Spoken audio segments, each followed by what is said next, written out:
Hello दोस्तों, नमस्कार, राधे राधे, जय माँ दुर्गे। मैं आपके साथ नवरात्रि के नियमों की जानकारी देना चाहती हूँ कि कैसे नवरात्रि में व्रत कैसे करें। 9 दिन की दिनचर्या के नियम जिनके बिना व्रत सफल नहीं हो सकता है, इसलिए नवरात्रि के नियमों को पालन करना बहुत ही ज़रूरी है।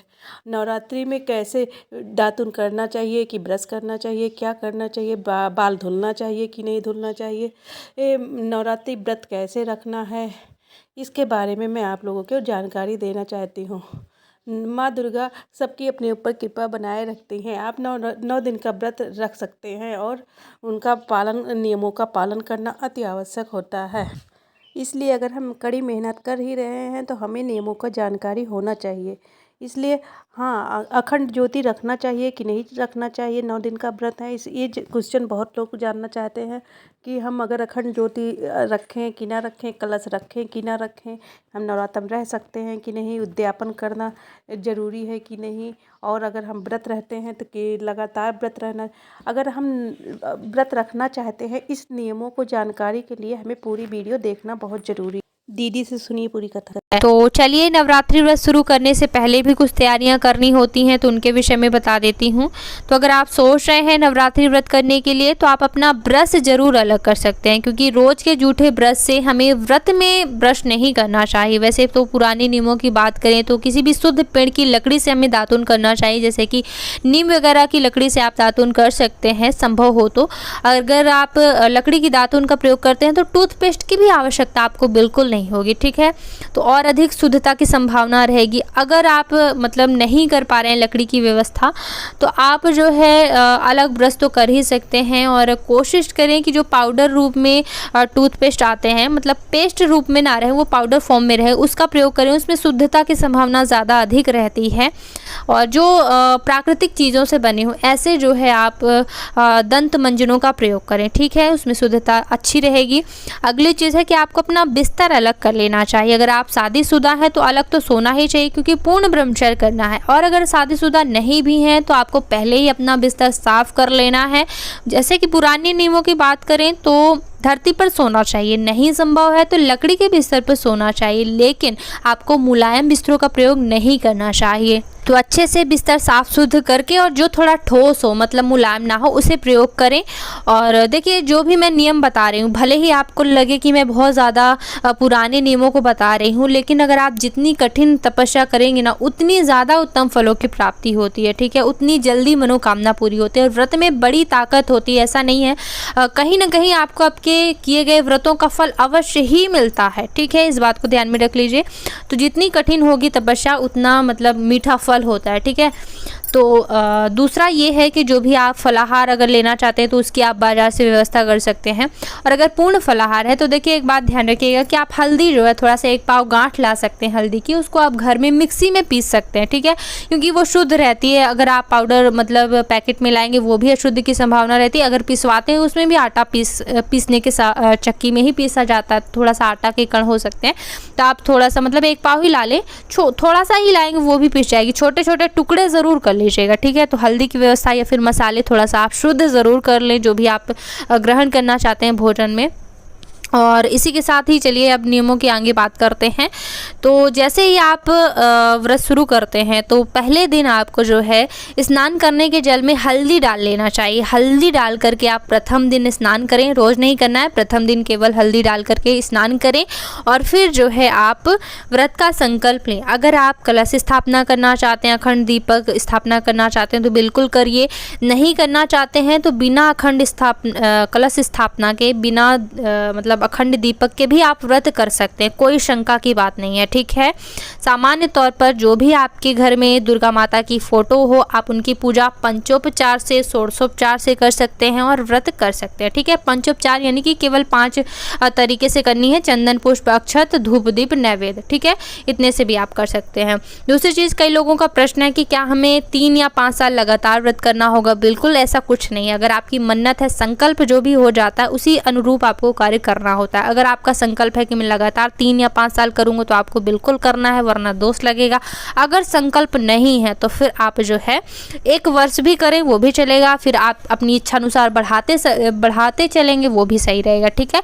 और उद्यापन भी ज़रूर करना चाहिए। किसी भी व्रत को मतलब वो सफलता तभी मिलती है जब आप उसका उद्यापन करते हैं। तो हम यहाँ बात कर रहे थे संकल्प की, तो देखिए हाथ में चावल, फूल, कुशा और थोड़ा सा जल डाल लीजिएगा, संकल्प ले लीजिएगा। अगर नहीं ये सारी चीज़ें तो केवल जल लेकर के भी आप संकल्प ले सकते हैं, लेकिन भूलिएगा बिल्कुल नहीं, क्योंकि बिना संकल्प के आधा ही फल प्राप्त होता, तो फिर इतनी कठिन तपस्या मतलब आधा ही फल प्राप्त हो ऐसा अच्छा नहीं है, ठीक है। तो ज़रूर लें और पूरा संकल्प सीखने के लिए, क्योंकि अगर आप संकल्प लेते हैं तो उसमें तिथि, वार, गोत्र, नक्षत्र बहुत सी चीज़ें बोलनी होती हैं, बहुत ज़्यादा कठिन होता है। तो मैंने सरल विधि बताई बिल्कुल हिंदी में, बिल्कुल अपनी भाषा में, तो उस वीडियो को आप देख लीजिएगा। संकल्प का विस्तृत वीडियो है, उसको देख करके आप सीख सकते हैं, संकल्प ले सकते हैं, ठीक है। दुर्गा माता की प्रसन्नता के लिए बोल दीजिएगा। संकल्प लेने के बाद जो है आपकी दिनचर्या क्या रहेगी कि आपको पंचोपचार से या फिर षोडशोपचार से माता का पूजन करना है। अगर आप सप्तशती पाठ करना चाहते हैं तो वो आप कर सकते हैं, नहीं करना चाहते हैं तो आप ओम दुम दुर्गाय नमः, दुम दुर्गाय नमः पूरे दिन इसी मंत्र का आपको जप जरूर करना है, ठीक है। कोई पाठ आप करें या फिर ना करें, लेकिन दुम दुर्गाय नमः का जप आपको बिल्कुल करना ही है। इसी से व्रत की सफलता होगी। कोई भी नाम जप अगर हम करते हैं तो वही सबसे ज़्यादा शक्तिशाली बना देता है हमारे व्रत को। तो नाम जप करना बिल्कुल मत भूलिएगा। अगर आप छोटी मोटी गलतियां भी करेंगे ना व्रत में, तो नाम जप से ये सभी गलतियां जो है भस्म हो जाती हैं, ठीक है।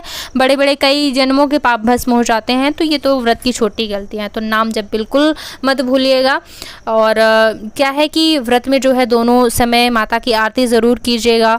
5 सुपारी, लौंग, इलायची अगर आप जैसे षोडशोपचार से करेंगे तो फिर पूरी पूजा विधि मैंने बताई हुई है, तो आप देख लीजिएगा।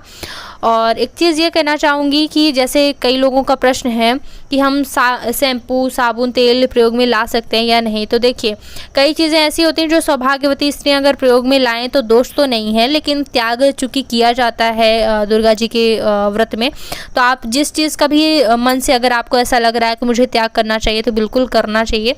लेकिन पुरुषों के लिए विशेष वो साबुन और शैम्पू का प्रयोग ना करें, ठीक है। आप बाल धो लें अच्छे से, 1 दिन पहले धो लें और बाद में आप रोज़ जैसे कि किसी दिन धोना चाहते हैं बाल, तो फिर केवल गीले करके स्नान करें आप बालों को, ठीक है। शैम्पू वगैरह का प्रयोग ना करें। और क्या होता है कि साबुन जो है वो सुगंधित उबटन में आ जाता है, तेल या फिर क्रीम जो होती हैं वो उबटन में आ जाती हैं, तो वो भी नहीं लगानी चाहिए। सौभाग्यवती स्त्रियां भी जो है सामान्य तौर पर श्रृंगार करें। देखिए चूड़ी, बिंदी, सिंदूर का मना ही नहीं है, लेकिन जैसे कि लिपस्टिक हो गया, नेल पॉलिश हो गया, इसमें जो है थोड़ा सा कोई ऐसी चीज़ें मिलाई जाती हैं, मतलब उनको ठंडा रखने के लिए। मैंने सुना है कि तेजाब या फिर शराब वगैरह भी मिलाई जाती है, तो इनका प्रयोग बिल्कुल ना करें, ठीक है। और बाल तो नहीं बनवाए जाते हैं, नाखून नहीं काटे जाते हैं, ब्रह्मचर्य व्रत का पालन किया जाता है। तो इसको थोड़ा सा ये ध्यान रखिएगा कि ब्रह्मचर्य व्रत में कौन कौन सी चीज़ें शामिल होती हैं।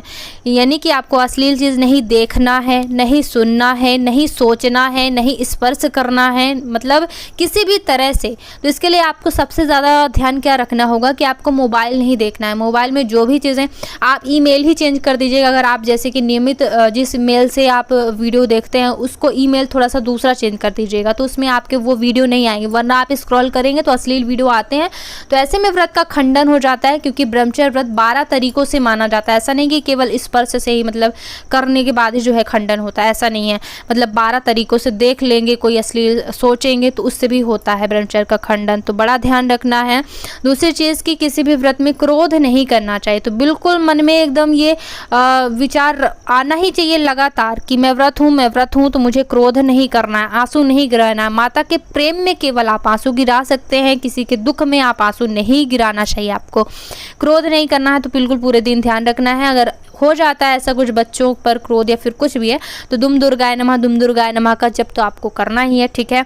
दूसरी चीज़ है कि आपको ना किसी की निंदा नहीं करनी, किसी की बुराई नहीं करनी। तो इसके लिए क्या ध्यान रखना है कि आप फ़ोन पर कम से कम बातचीत करें, क्योंकि है ना हम फ़ोन में बात करते हैं तो किसी न किसी की बुराई, किसी न किसी की आलोचना, कुछ न कुछ तो बात करेंगे ही हम। तो यही नहीं करना चाहिए, परपंच मतलब हो ही जाता है। तो कोशिश करें कि कम से कम लोगों से फ़ोन में बात की जाए, तो मतलब सीमित बात रहेगी, तो फिर आप निंदा आलोचना से बचाएंगे। व्रत का खंडन नहीं होगा, ठीक है। व्रत में सोया नहीं जाता है, संभव हो तो बिल्कुल ना सोएं, लेकिन हो गया जैसा संभव हो।